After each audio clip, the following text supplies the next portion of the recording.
يا الله يا رحمن يا رحيم يا كريم. الحمد لله رب العالمين والصلاة والسلام على سيد المرسلين محمد وعلى آله وأصحابه أجمعين، أما بعد. فأعوذ بالله من الشيطان الرجيم، بسم الله الرحمن الرحيم. إن هذا القرآن يهدي للتي هي أقوم. وقال الله تعالى: لا يمسه إلا المطهرون تنزيل من رب العالمين. وقال الله تعالى: وإذا سمعوا ما أنزل إلى الرسول ترى أعينهم تفيض من الدمع مما عرفوا من الحق يقولون ربنا آمنا فاكتبنا مع الشاهدين. صدق الله العظيم. وقال النبي صلى الله عليه وسلم: إن الله يرفع بهذا الكتاب أقواما ويزع به آخرين، أو كما قال عليه الصلاة والسلام. میرے محترم بزرگوں اور عزیزوں، ابھی چند روز پہلے سویڈن میں ایک گستاخ نے قرآن کریم کا نسخہ جلانے کی ناپاک کوشش کی، اور ایک سال قبل ناروے میں بھی ایک شخص نے قرآن کریم جلانے کی کوشش کی. تو مسلمانوں کے لیے اور ہر عقل سلیم رکھنے والے شخص کے لیے یہ چیز اور یہ عمل قابل مذمت ہے اور انتہائی سنگین ہے، کیونکہ کوئی بھی تھوڑی بہت سمجھ بوجھ رکھنے والا شخص اس کو اچھا قرار نہیں دے سکتا اور اس عمل کی تعریف نہیں کر سکتا، بلکہ ہر سمجھ بوجھ رکھنے والا شخص اس عمل کی مذمت کر رہا ہے. اور یہ سب اس لیے ہوتا ہے تاکہ اس کے ذریعے مسلمانوں کو ٹھیس پہنچائی جائے، ان کو بھڑکایا جائے اور ان کو بے چین کیا جائے، تکلیف پہنچائی جائے. کیونکہ جو لوگ مسلمانوں سے اور اہل اسلام سے نفرت کرتے ہیں اور برا سمجھتے ہیں، وہ لوگ آئے دن اس طرح کی حرکتیں اور اس طرح کی کوششیں کرتے رہتے ہیں. سکون اور امن کا ظاہری ٹھیکیدار یورپ جو یہ آواز لگاتا ہے، یورپی ممالک، کہ بھئی ساری دنیا میں سکون ہونا چاہیے، ساری دنیا میں امن ہونا چاہیے، سارے دنیا کے لوگوں میں ان کے حقوق برابر ہونا چاہیے، تو بظاہر ایسا لگتا ہے کہ یہ آواز ان کی کیا ہے، بڑی اچھی ہے. لیکن حقیقت میں یہ لوگ سکون اور امن کے صرف ظاہری ٹھیکیدار ہیں، حقیقت اس کے برخلاف ہے. جب اس طرح کی حرکتیں ہوتی ہیں، کسی بھی مذہبی شخصیت کو برا بھلا کہا جائے یا اس کی مقدس کتاب کو برا کہا جائے، تو ایسی صورت میں امن نہیں بلکہ بے امنی پیدا ہوتی ہے، سکون چھنتا ہے اور بگاڑ پیدا ہوتا ہے، لڑائی جھگڑے ہوتے ہیں اور بد امنی جو ہے نا پھیلتی ہے. تو اگر حقیقی معنی میں یہ دیکھا جائے کہ بھئی امن اور سکون کس طرح سے حاصل ہو اور امن اور سکون برقرار رہے، تو اس کا بہترین طریقہ یہی ہے کہ آپ جس مذہب کو بھی فالو کر رہے ہیں آپ فالو کرتے رہیں، کسی دوسرے مذہب کو چھیڑ چھاڑ نہ کریں.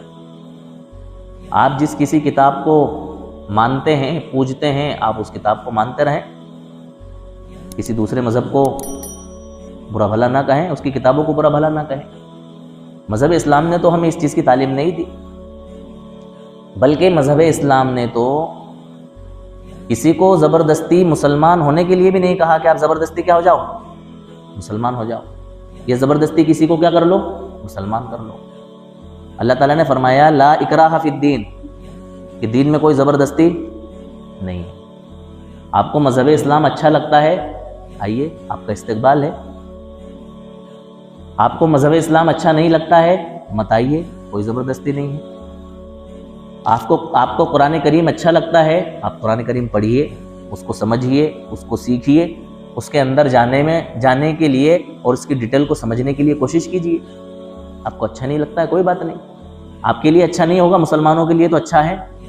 مذہب اسلام آپ کے لیے اچھا نہیں ہوگا، مسلمانوں کے لیے تو اچھا ہے، لہٰذا آپ اس طرح کی حرکتیں کر کے مسلمانوں کو تکلیف اور ٹھیس مت پہنچائیے۔ اور رہی بات کسی کے مذہب کو یا کسی کے عبادت گاہوں کو یا کسی کے معبودوں کو برا بھلا کہنے کی، تو مذہب اسلام کی تعلیم یہ ہے وَلَا تَسُبُّوا الَّذِينَ يَدْعُونَ مِن دُونِ اللَّهِ فَيَسُبُّوا اللَّهَ عَدْوًا بِغَيْرِ عِلْمٍ، کہ جو لوگ اللہ تعالیٰ کو نہیں مانتے ہیں ان کے معبودوں کو برا بھلا مت کہو۔ مذہب اسلام تو اس چیز کی تعلیم نہیں دیتا ہے۔ اور مذہب اسلام کے بارے میں جو پروپیگنڈا یہ پھیلایا جا رہا ہے کہ یہ دہشت گرد مذہب ہے، یہ بد امنی پھیلانا چاہتا ہے، یہ خون خرابہ چاہتا ہے، اور یہ مذہب اسلام پوری دنیا کے اندر اپنی حکمرانی چاہتا ہے اور اسلام کا پرچم لہرانا چاہتا ہے، اس کے لیے یہ قتل و غارت گری کرتا ہے اور اس کے لیے لڑائی جھگڑے کرتا ہے، فتنہ اور فساد کرتا ہے اور دنیا کا ماحول خراب کرتا ہے، یہ ایک نمبر کا جھوٹ ہے۔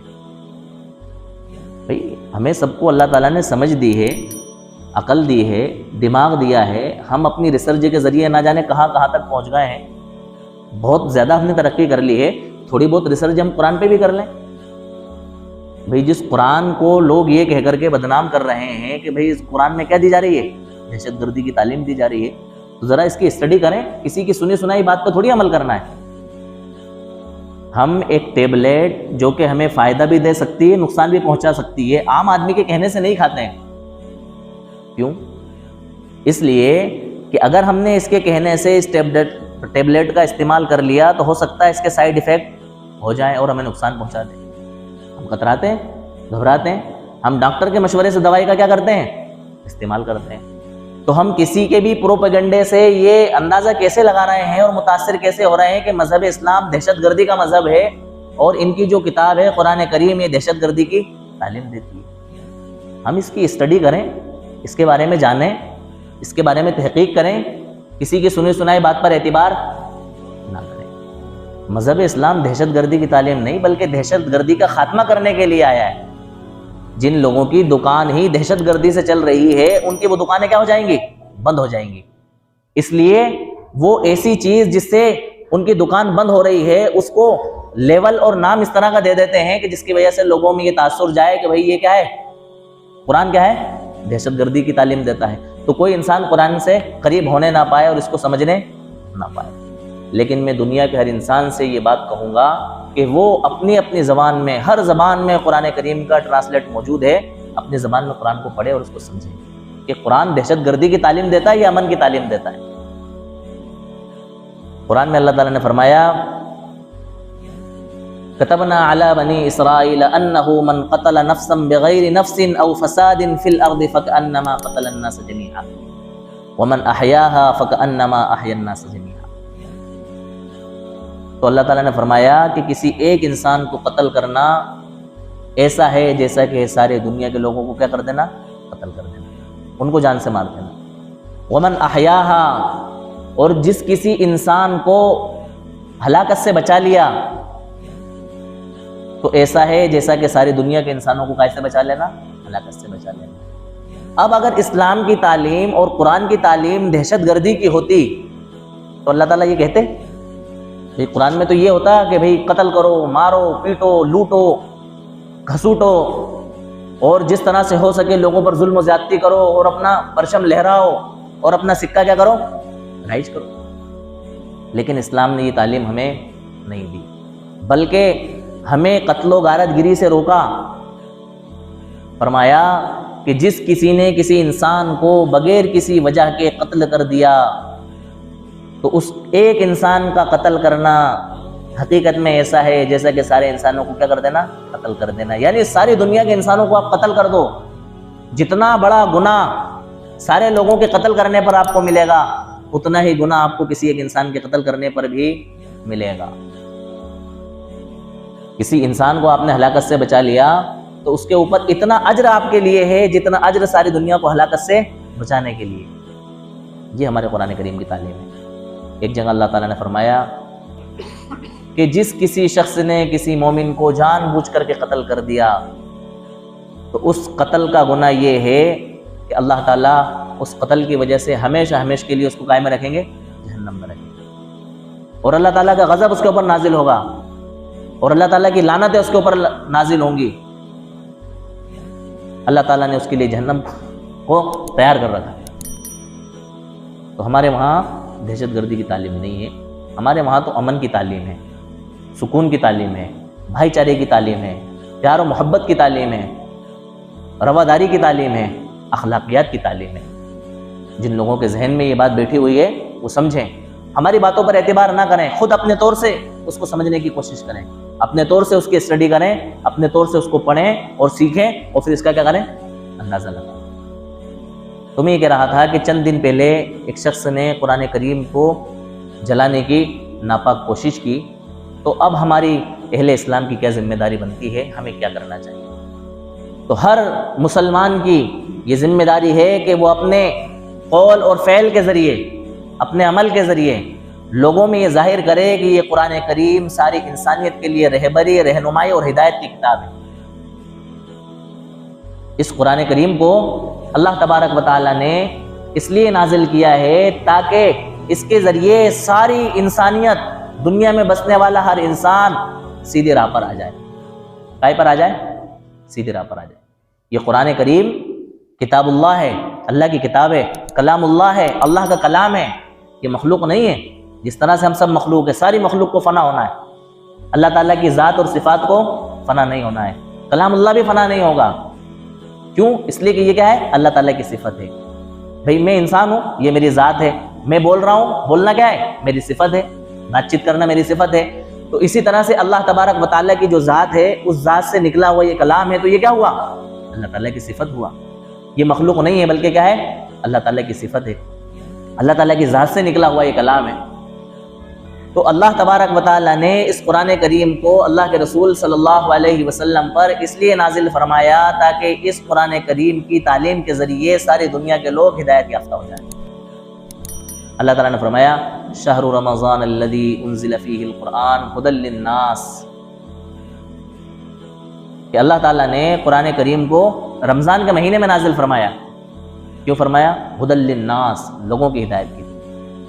اس میں اہل ایمان کا تذکرہ نہیں فرمایا کہ صرف مسلمانوں کے لیے ہدایت ہے، بلکہ کیا فرمایا اللہ تعالیٰ؟ ھدی للناس، لوگوں کے لیے ہدایت کا ذریعہ ہے. مسلمانوں کے لیے بھی، کافروں کے لیے بھی، ہندوؤں کے لیے بھی، بودھوں کے لیے بھی، جینیوں کے لیے بھی، پارسیوں کے لیے بھی، عیسائیوں کے لیے بھی، یہودیوں کے لیے بھی، اور جتنے مذہب دنیا کے اندر پائے جاتے ہیں سارے مذہب کے لوگوں کے لیے کیا ہے؟ یہ الگ بات ہے کہ اس قرآن کریم کی ہدایت سے فائدہ متقی لوگ اٹھاتے ہیں، جس کا اللہ تعالیٰ نے ذکر فرمایا ھدی للمتقین، کہ متقی لوگوں کے لیے کیا ہے؟ یہ ہدایت ہے. فائدہ کون اٹھاتے ہیں؟ متقی اٹھاتے ہیں. حالانکہ ہدایت یہ کیا ہے؟ سب لوگوں کے لیے. بھئی کھانا بنا سارے لوگوں کے لیے، تو پیٹ کس کا بھرے گا؟ جو کھائے گا. تو ایسے ہی یہ قرآن کریم ساری دنیا کے لوگوں کے لیے ہدایت ہے، لیکن اس کی ہدایت سے فائدہ کس کو پہنچے گا؟ جو ہدایت حاصل کرے گا، جو اللہ تعالیٰ سے ڈرے گا، جو تقوی اختیار کرے گا. تو فرمایا ھدی للناس، لوگوں کے لیے کیا ہے؟ ہدایت ہے. اب لوگوں کو یہ چاہیے کہ وہ جس کسی بھی مذہب کو فالو کرتے ہوں، جس کسی بھی مذہب کو مانتے ہوں، اپنے مذہب پر رہتے ہوئے اس قرآن کریم کے اندر اپنے لیے ہدایت تلاشیں، ڈھونڈیں کہ بھئی اس میں پرماتما کہنا کیا چاہتے ہیں، اللہ تعالیٰ کیا ذکر کر رہے ہیں، مسلمانوں سے کیا کہا جا رہا ہے، کافروں سے کیا کہا جا رہا ہے، مسلمانوں کے بارے میں کیا ہدایت ہے، ہندوؤں کے بارے میں کیا ہدایت ہے، کس طرح کی باتیں اس کے اندر کہی گئی ہیں، اور ہمیں جو باتیں پہنچی ہیں وہ کس طرح کی ہیں. لوگ ہمیں قرآن کے بارے میں اور اسلام کے بارے میں کس طرح سے ورگلاتے ہیں اور بہکاتے ہیں اور اسلام سے اور قرآن سے دور کرتے ہیں. ذرا ہم بھی تو اس کو پڑھ کر کے دیکھیں، تو پھر کیا ملے گی؟ لوگوں کو ہدایت ملے گی. وبینات من الہدی، اور ہدایت کے واضح دلائل اس کے اندر چھپے ہوئے ہیں. جب کوئی انسان اس قرآن کریم کو پڑھتا ہے، اللہ تبارک و تعالیٰ اس کو ہدایت سے نوازتے ہیں، اس کے لیے راہیں کھولتے ہیں، اس کو سمجھ عطا فرماتے ہیں، حق اور باطل کی تمیز پیدا فرماتے ہیں. کیا فرمانا اللہ تعالیٰ؟ ہدی للناس وبینات من الہدی والفرقان، فرقان ہے، حق اور باطل کے درمیان فرق کرنے والا ہے، صحیح اور غلط کو بتلانے والا ہے، جائز اور ناجائز کو بتلانے والا ہے، حلال اور حرام کو بتلانے والا ہے۔ آپ پڑھیں اس قرآن کریم کو، اس کے ترجمے کو پڑھیں، اس کے انواد کو پڑھیں، آپ کو پتہ چلے گا کہ یہ قرآن کریم کیسی مقدس، کیسی پاکیزہ، کیسی برگزیدہ کتاب ہے، کیسی انقلابی کتاب ہے، کیسی تاریخ ساز کتاب ہے۔ اس کو پڑھیں تو ہمیں یہ ساری چیزیں کیا ہوں گی؟ پتہ چلیں گی۔ تو اللہ تبارک و تعالیٰ نے قرآن کریم اس لیے نازل فرمایا تاکہ اس قرآن کریم کے ذریعے ساری دنیا کے لوگ کیا کریں؟ ہدایت پر آئیں، سارے لوگوں تک ہدایت پہنچے۔ اب سمجھنا یہ ہے کہ بھئی یہ قرآن کریم ہم تک پہنچا کیسے؟ قربان جائیں ہم صحابہ کرام پر اور اللہ کے رسول صلی اللہ علیہ وسلم کی ذات اقدس پر، بڑی جافشانیوں کے بعد یہ قرآن کریم کا نسخہ ہم تک پہنچا ہے۔ آج تو قرآن کریم ہمیں چھپا چھپایا بہترین ٹائٹل کے ساتھ مجلد انداز میں، خوبصورت انداز میں اس طرح سے مل گیا جس طرح سے پکا پکایا کھانا ہمارے سامنے حاضر ہو گیا، صرف ہمیں لقمے بنا بنا کر کے اپنے پیٹ کے اندر ڈالنا۔ اتنی محنتیں صحابہ کرام نے اس قرآن کریم کے لیے کی ہیں۔ 23 سال کے عرصے میں اللہ تبارک و تعالیٰ نے وقتاً فوقتاً وقت کے لحاظ سے، ضرورت اور حالات کے اعتبار سے اللہ کے رسول صلی اللہ علیہ وسلم پر قرآن کریم کو نازل فرمایا۔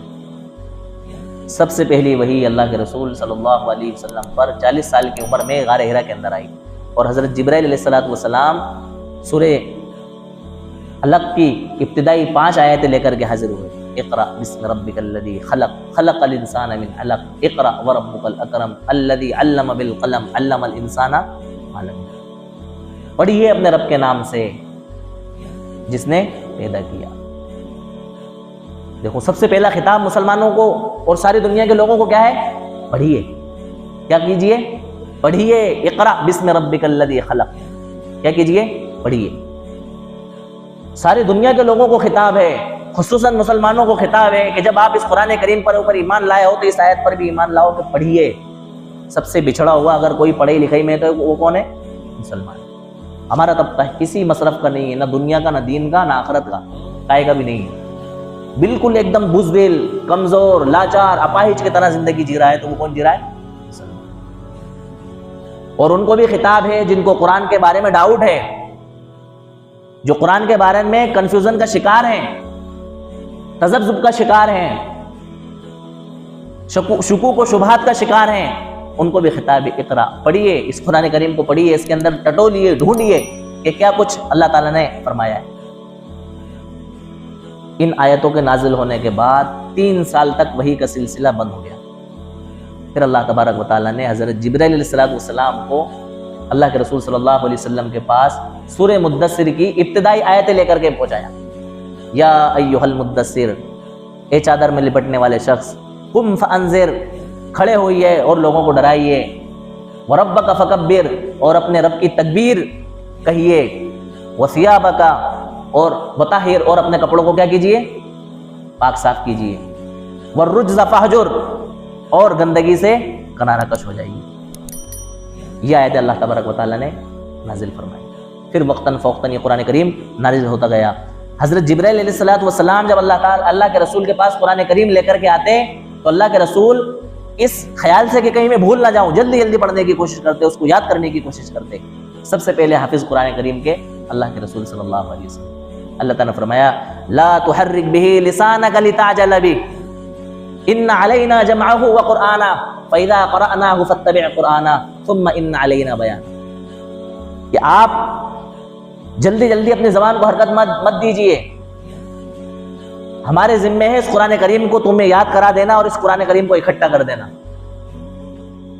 اور جب ہم اس قرآن کریم کو تمہیں یاد کرا دیں گے، اکٹھا کرا دیں گے، تو اس کی تشریح، اس کی توضیح اور اس کی وضاحت کرنا بھی کس کے ذمہ ہے؟ ہمارے ذمہ۔ اس طرح سے اللہ تبارک و تعالیٰ نے اللہ کے رسول صلی اللہ علیہ وسلم پر قرآن کریم نازل فرمایا۔ صحابہ کرام جو کچھ آیتیں اللہ کے رسول پر نازل ہوتی، صحابہ کرام ان آیتوں کو یاد کر لیتے اور نمازوں کے اندر ان کو کیا کرتے؟ دہراتے۔ اسی پر بس نہیں کیا، اللہ کے رسول صلی اللہ علیہ وسلم کاتبین وحی کو بلا کر کے ان آیتوں کو لکھوا لیتے۔ اس وقت تو کاغذ نہیں چلا کرتے، کبھی ہڈیوں کے ٹکڑوں پر اس کو لکھوایا جاتا، کبھی درختوں کے پتوں پر لکھوایا جاتا، کبھی کھجور کی چھال پر لکھوایا جاتا، کبھی چمڑے پر لکھوایا جاتا، کبھی پتھروں کی سلوں پر لکھا جاتا. اس طرح سے قرآن کریم کو اللہ کے رسول کیا کروا لیتے؟ لکھوا لیتے. ایک چھوٹے سے صحابی تھے، مدینہ منورہ سے دور رہا کرتے تھے، تو اپنی ذاتی مشغولی کی وجہ سے یا چھوٹے بن کی وجہ سے وہ اللہ کے رسول کی مجلس میں نہیں پہنچ پاتے تھے. تو آپ نے ایک معمول بنایا قرآن کریم یاد کرنے کا اور سیکھنے کا، کہ آپ وہ راستہ جو مدینہ منورہ کی طرف جاتا تھا اس راستے پر آپ بیٹھ جاتے. جب کوئی قافلہ مدینہ منورہ سے واپس آتا تو اس سے کہتے کہ بھئی اللہ کے رسول کی مجلس سے آ رہے ہو؟ کہنا ہاں. آپ نے قرآن کریم کی کچھ آیتیں سیکھی ہیں؟ اگر وہ کہتے کہ ہاں سیکھی ہیں تو کہنا مجھے بھی بتلا دو وہ آیتیں، میں بھی کیا کر لوں گا، وہ قرآن کریم کی آیتوں کو اس طرح سے. اس کے بعد اللہ کے رسول صلی اللہ علیہ وسلم جب اس دنیا سے پردہ فرما گئے تو سن 11 ہجری کے اندر ایک ارتداد کا دور شروع ہوا. بہت سارے لوگ مرتد ہو گئے، اسلام سے پھر گئے. بہت سارے فتنے رونما ہوئے. ان میں سے ایک فتنہ مسلمہ کذاب کا جو ہے پیش آیا، جس نے یہ جھوٹا دعویٰ کیا کہ میں بھی کیا ہوں، اللہ کا نبی ہوں. حضرت ابوبکر صدیق رضی اللہ تعالیٰ عنہ نے خالد بن ولید رضی اللہ تعالیٰ عنہ کی قیادت میں ایک بڑا لشکر اس سے لڑنے کے لیے پہنچایا. جب پہنچایا تو 500 یا 600 صحابہ کرام اس جنگ کے اندر شہید ہو گئے، اور حضرت وحشی رضی اللہ تعالیٰ عنہ کے ہاتھوں اللہ تبارک و تعالیٰ نے مسلمہ کذاب کو قتل کروایا، جہنم رسید کروایا.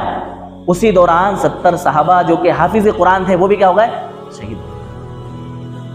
اب جب ایک بڑی جماعت صحابہ کرام کی جنگ یمامہ کے موقع پر شہید ہو گئی تو یہ فکر لاحق ہوئی کہ کسی طرح سے اس قرآن کریم کو تحریری شکل میں لایا جائے.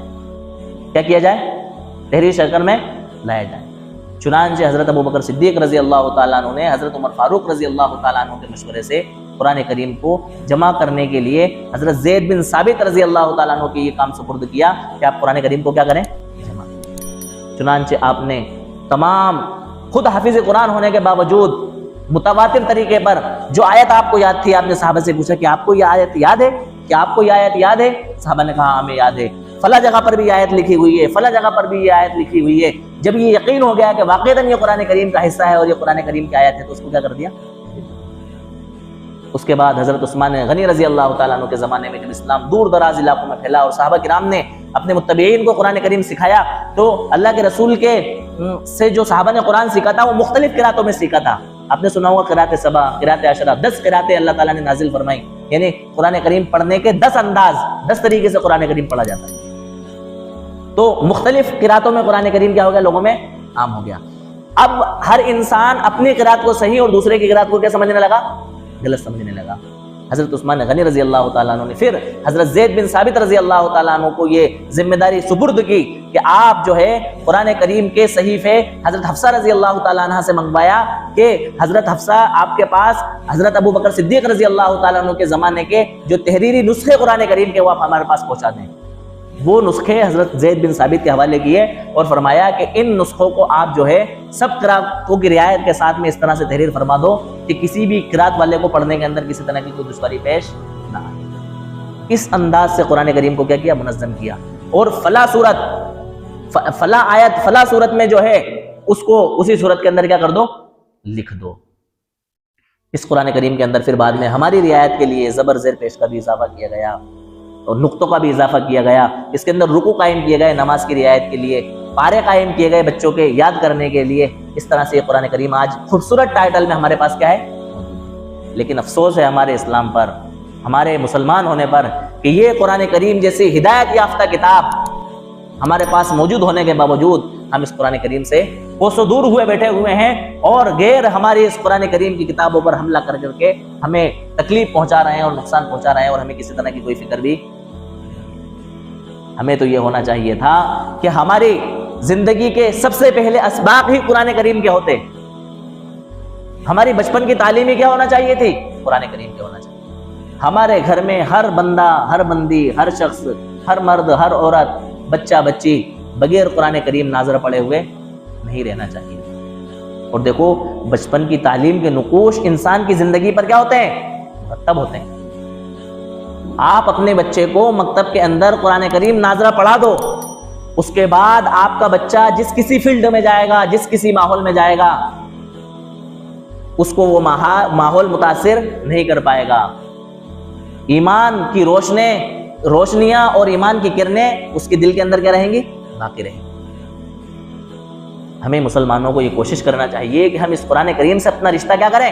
مضبوط کریں، اس سے اپنا تعلق وابستہ کریں، لوگوں کو بتائیں کہ بھئی یہ غلط فہمی ہے آپ کے قرآن کریم کے بارے میں، ایسا نہیں ہے جیسا کہ آپ کہہ رہے ہیں، لیکن پتہ ہوگا ہمیں تو بتائیں گے نا، ہمیں خود کو ہی نہیں پتہ ہے تو ہم لوگوں کو کیا بتائیں گے؟ بھئی ہم لوگوں کو تبھی تو بتائیں گے قرآن کریم کی تعلیمات کے بارے میں جب ہمیں خود کو کیا ہوگا؟ پتہ ہوگا۔ جب ہمیں ہی نہیں پتہ ہوگا تو ہم دوسرے لوگوں کو کیا سمجھائیں گے کہ قرآن کریم کی کیا تعلیمات ہیں اور قرآن کریم ہم سے کیا کہنا چاہتا ہے اور قرآن کریم کے کیا مطالبات ہیں۔ ضروری نہیں ہے کہ ہم بہت بڑی عمر ہماری ہو گئی ہے تو ہم قرآن کریم نہیں سیکھ سکتے، نہیں سیکھ سکتے۔ بھئی بہت سے ایسے احباب ہوتے ہیں جن کو کچھ بھی نہیں آتا ہے، جماعت میں جاتے ہیں 3 دن میں چلے گئے، 40 دن میں چلے گئے، اور ماشاءاللہ 10 صورتیں ان کو کیا ہو جاتی ہیں؟ یاد ہو جاتی ہیں، وہ یاد کر لیتے ہیں ان صورتوں کو، اس طرح سے ان کو صورتیں کیا ہو جاتی ہیں؟ حفظ یاد ہو جاتی ہیں۔ اس کی کوئی عمر نہیں ہے کہ ہم جو ہے ایک عمر تھی بچے صاحب چھوٹے بچوں کا پڑھنے کا وقت ہوتا ہے ہمارے پاس، نہیں، ہم اپنے کام دھندے کریں، جب ہمیں فارغ وقت ملے اس فارغ وقت کے اندر کسی مولوی صاحب کو پکڑیں، حافظ صاحب کو پکڑیں اور ان سے کہیں صاحب مجھے قرآن کریم نہیں آتا ہے، آپ مجھے کیا کر دیں؟ قرآن کریم ناظرہ پڑھنا سکھا دیں، یا مجھے آتا ہے لیکن اچھا پڑھنا نہیں آتا، آپ مجھے اچھا پڑھنا سکھا دیں، تجوید کے ساتھ پڑھنا سکھا دیں۔ اور یہ چیز تو آپ لازم کر لیں، آج یہ عہد کر لیں کہ ہم اپنے بچوں کو ہر حال میں مکتب کی تعلیم دیں گے، اسکول کی تعلیم سے زیادہ اہمیت ہم اپنے بچوں کی مکتب کی تعلیم پر دیں گے۔ اللہ کی قسم اگر آپ نے ان کو ناظرہ قرآن کریم پڑھا دیا نا تو سب سے پہلے اللہ تعالیٰ کے کلام کی آوازیں جو ان کے کانوں میں جائیں گی نا، اس کے اثرات اور اس کے برکات سے آپ کے بچے بددینی کا شکار نہیں ہوں، دین کے اوپر قائم رہیں گے، دین کے اوپر عمل پیرا رہیں گے۔ پھر جس کسی بھی ادارے میں، جس کسی بھی اسکول میں آپ کے بچے پڑھیں گے، وہاں کا ماحول ان کو متاثر نہیں کر پائے گا۔ سنسکرت کے ایک بہت بڑے عالم، وید کے عالم مطلب جاننے والا، راجندر پرساد شرما، ہو سکتا ہے آپ میں سے کسی نے نام سنا ہو، اتنی پیاری بات انہوں نے کہی ہے کہ میرے دل کو لگی، میں نے مناسب سمجھا کہ وہ بات میں آپ کے سامنے ذکر کروں، اور اس پلیٹ فارم کے ذریعے یہ دعوت ساری دنیا کے لوگوں تک پہنچ جائے، اور جو لوگ راجندر پرساد شرما صاحب کو اپنا گرو مانتے ہیں ان لوگوں تک بھی یہ بات پہنچ جائے اور یہ میسج پہنچ جائے۔ بڑی پیاری بات آپ نے قرآن کریم کے متعلق کہی ہے۔ ایک تحریر میری نظروں سے گزری جس کے اندر لکھا تھا، پہلے میں آپ کو راجندر پرساد شرما کا تھوڑا سا تعارف بتا دوں۔ یہ پہلے ادے پور یونیورسٹی کے سنسکرت کے ہیڈ آف ڈپارٹمنٹ تھے، بعد میں چل کے انٹرنیشنل یونیورسٹی آف سنسکرت جے پور کے وی سی بنے۔ کیا بنے؟ وی سی۔ انہوں نے اپنے شاگردوں کو ایک بڑی اہم بات بتلائی۔ بات بتانے کی وجہ یہ بنی کہ یہ جو پنڈت جی ہیں بڑے سادہ مزاج کے انسان، بہت کم کھاتے ہیں، بہت کم سوتے ہیں اور بڑے سادے انداز کے اندر رہتے ہیں۔ ان کے پاس ہمیشہ ایک مخمل کا تھیلا ہوتا ہے، جس تھیلے کو بڑے ادب سے چومتے ہیں، اس کا ادب کرتے ہیں، اس کو آنکھوں سے لگاتے ہیں، اس کو سر پر رکھتے ہیں۔ جب ان کے شاگرد نے ان کو یہ کام بار بار کرتے ہوئے دیکھا تو ایک مرتبہ ان سے پوچھا کہ گرو جی آپ یہ کون سی چیز ہے جس کا اتنا آدر کرتے ہیں اور اتنا احترام کرتے ہیں؟ تو فرمایا کہ بیٹا تم سچے میرے بھگت ہو اور میری بات کو ماننے والے ہو، اس لیے میں یہ بات تمہیں بتا دیتا ہوں کہ یہ قرآن کریم ہے جس کا میں اتنا آدر کرتا ہوں۔ تو فرمایا کہ حضرت آپ تو بڑے دھرم کے گرو جی ہیں، آپ قرآن کریم کیوں پڑھتے ہیں اور اس کا اتنا آدر کیوں کرتے ہیں؟ تو کہنے لگے کہ میں نے وید میں بار بار یہ بات پڑھی ہے جس کے اندر یہ کہا گیا ہے کہ آخری گرنتھ یعنی کہ قرآن کریم آ جانے کے بعد میں اس کو ضرور ماننا اور اس کو ضرور پڑھنا۔ یہ بات کون کہہ رہا ہے؟ راجندر پرساد شرما، جو کہ وید کے کیا ہیں؟ بہت بڑے عالم ہیں۔ 4 بڑے وید ہیں ان کے، بڑی مقدس کتاب ہے، جیسے ہمارے وہاں قرآن کریم مقدس کتاب ہے نا، ایسا ان کے وہاں وید کو کیا مانا جاتا ہے؟ مقدس مانا جاتا ہے۔ وہ کہہ رہے ہیں کہ میں نے ویدوں میں یہ پڑھا ہے جس میں بار بار پرماتما کی طرف سے یہ کہا گیا ہے کہ آخری گرنتھ آ جانے کے بعد، انتم گرنتھ آ جانے کے بعد، وہ انتم گرنتھ کیا ہے؟ قرآن کریم، اس قرآن کریم کو ضرور پڑھنا اور اس کے اوپر ضرور عمل کرنا۔ کیا کرنا؟ ضرور عمل کرنا۔ تو کہا کہ سر آپ یہ بات سارے لوگوں کو بتا کیوں نہیں دیتے؟ اگر یہ بات سارے لوگوں کو بتا دی جائے تو یہ ہندو مسلم کا جھگڑا ہی ختم ہو جائے گا۔ تو کہنے لگے کہ میں نے کئی بار یہ بات سوچی اور میں نے سوچا کہ پورے ملک میں ایک آواز لگاؤں اور اس کے اوپر ایک کتاب لکھوں، لیکن مجھے ان بڑے بڑے لوگوں کی طرف سے جو کہ مٹھوں پر وراجمان ہیں اور گدیوں پر بیٹھے ہوئے ہیں، ان کی طرف سے دھمکیاں ملنے لگیں اور مجھے ڈرانے اور دھمکانے کا کام شروع کیا جانے لگا۔ اس لیے میں ہمت ہار گیا اور میں نے اس کام کو کیا کر دیا، چھوڑ دیا۔ کیا کہہ رہا ہے وہ؟ سچی بات تو یہی ہے جو میں تمہیں بتا رہا ہوں۔ اب دھرم نہیں رہا، بلکہ دھرم کے چولے میں لوگ کیا کر رہے ہیں؟ کاروبار کر رہے ہیں۔ اپنا کاروبار بند ہونے کے خطرے سے لوگوں کو حقیقت نہیں بتلا رہے ہیں۔ تو پوچھا کہ گروجی آپ قرآن کریم تک پہنچے کیسے؟ تو کہنے لگے کہ میں ادے پور یونیورسٹی سے کلاس لینے کے بعد اپنے گھر جا رہا تھا اپنے شاگردوں کے ساتھ، تو ایک گھر سے مجھے ایک گائن کی آواز آئی، تو میں نے وہاں کی گھنٹی بجائی اور اندر سے ایک 14 سال کا بچہ آیا۔ میں نے اس سے پوچھا کہ تمہارے گھر میں کون سا گائن گایا جا رہا ہے؟ تو وہ کہنے لگا کیسی بات کر رہے ہیں آپ، ہم مسلمان ہیں، ہمارے گھر میں گائن نہیں گایا جاتا، یہ قرآن کریم ہے۔ کیا ہے یہ؟ قرآن کریم ہے۔ اور حرم مکی امام کعبہ جو ہیں ان کی آواز کے اندر یہ قرآن کریم پڑھا جا رہا ہے۔ تو کہنے لگے کہ میں نے جب یہ قرآن کریم سنا تو مجھے بڑا سکون ملا، بڑی شانتی ملی۔ کہنے لگے کہ جس طرح سے ویدوں کو پڑھنے کے بعد، ان کو سننے کے بعد دل کے پاپ دھلتے ہیں اور ایک من کو سکون ملتا ہے، اس سے کہیں گنا زیادہ مجھے قرآن کریم سننے کے بعد کیا ملتا ہے؟ سکون ملتا ہے، اور میرے پاپ دھلتے ہیں اور مجھے اچھا لگتا ہے۔ پھر میں نے مختلف لوگوں سے قرآن کریم کے نسخے مانگے، اور ٹھیک اس واقعے کے 1 سال کے بعد مجھے جے پور میں قرآن کریم کا ہندی انواد ملا، جو بات میں نے تمہیں بتلائی۔ تو میں بھی اس میسج کے ذریعے لوگوں کو یہ پیغام دینا چاہتا ہوں، یہ میسج دینا چاہتا ہوں کہ اس بات کو لوگوں میں بتائیں اور کہیں کہ اتنے بڑے پنڈت جی جن کو سنسکرت کی اتھارٹی دی جا رہی ہے وہ یہ بات کہہ رہے ہیں، تو یہ اللہ تعالیٰ کی طرف سے بھیجا ہوا آخری کلام ہے، اور یہ ایک انقلابی کتاب ہے۔ اس کتاب کو سارے مذہب کے لوگوں کو پڑھنا چاہیے، اور اس میں جو باتیں اچھی لگیں ان کو کیا کرنا چاہیے؟ ماننا چاہیے۔ ہمارے وہاں کوئی اسلام کے اندر زور زبردستی والا معاملہ نہیں ہے، لیکن اسلام اور قرآن کے خلاف جو پروپیگنڈا پھیلایا جا رہا ہے، اس پروپیگنڈا کو سمجھنے کے لیے اور اسلام کو سمجھنے کے لیے قرآن کریم کو کیا کرنا پڑے گا؟ پڑھنا پڑے گا۔ اللہ تعالیٰ ہم سب کو سمجھ کی توفیق عطا فرمائے۔ وآخر دعوانا الحمدللہ رب العالمین۔